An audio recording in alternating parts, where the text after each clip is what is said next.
واش كتعرفي باللي سر الجسم الناعم واللون الموحد ماشي في المنتجات الغالية، بل في كنز طبيعي موجود في كل دار مغربية؟ اليوم غنشارك معكم خلطة الأميرات غوماج الكركدية والورد اللي غيغير ملمس بشرتك 180 درجة. غنودعو جلد الأوزة وغنستقبلو العيد بجسم ريحته ورد ونعومته حرير. أهلا بكم يا أغلى متابعات في قناتي ويسستاتيك. كنتمنى تكونوا غادين مزيان مع تجهيزات العيد. من بعد ما شاركت معكم في الفيديو الأول سر نضارة الوجه والماسك اللي عجبكم بزاف، اليوم وصلنا للجزء الثاني، روتين العناية بالجسم. وقبل ما نبداو، إلا كنتي أول مرة كتشوفي القناة انضمي لعائلتنا بالاشتراك وخلي لي لايك كتشجيع باش نستمر في السلسلة. بزاف كيسولوني علاش هاد المكونات بالضبط. خليني نشرح لكم السر. الكركدية كيتسمى نبات البوتوكس الطبيعي لأنه غني بمضادات الأكسدة وكيعطي لون وردي طبيعي للجسم وكيساعد بزاف في تفتيح المناطق الداكنة. الورد البلدي ماشي غير ريحة، هو مهدئ للبشرة ومضاد للالتهابات، كيخلي الجسم مرتاح ومنتعش. سنيدة رقيقة هي الحبيبات اللي غتقوم بعملية التقشير الميكانيكي، كتحيد طبقة الجلد الميت اللي كتسبب لنا داك الملمس الحرش أو جلد الأوزة. زيت الورد وماء الورد، هاد الثنائي هو المسؤول على التبييض والترطيب وكيخلي المسام نقية وصافية. ندوزو للتطبيق.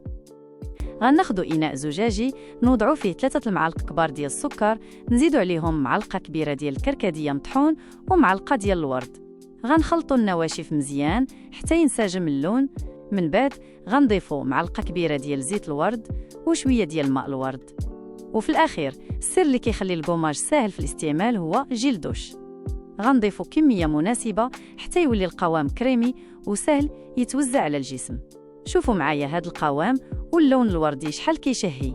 دابا ركزي معايا في الطريقة لأنها هي نصف النتيجة. دخلي للدوش بماء دافي لمدة 10 دقائق باش يتحلوا المسام. خذي كمية من الكوماج وابدأي بحركات دائرية من الأسفل للأعلى باتجاه القلب. ركزي بزاف على الركب، المرافق وأي بلاصة فيها تسبغات. هاد الحركات الدائرية كتحفز الدورة الدموية وتخلي الجسم يستافد من مكونات الكركدية.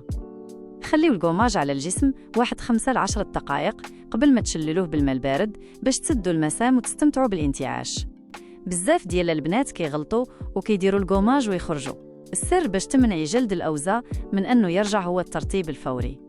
بمجرد ما تخرجي ونشفي جسمك بالفوطة غير بالطبطبة، دهني لوشن مرطب أو زيت اللوز الحلو. البشرة كتكون باقة مستعدة تمتص أي حاجة حطيتيها عليها، وهكذا غتحصلي على ديك اللمعة والنعومة اللي كنشوفوا في المجلات. هذا كان روتيني الخاص للجسم في هذا العيد، جربوه وغتحسوا بفرق من أول استعمال.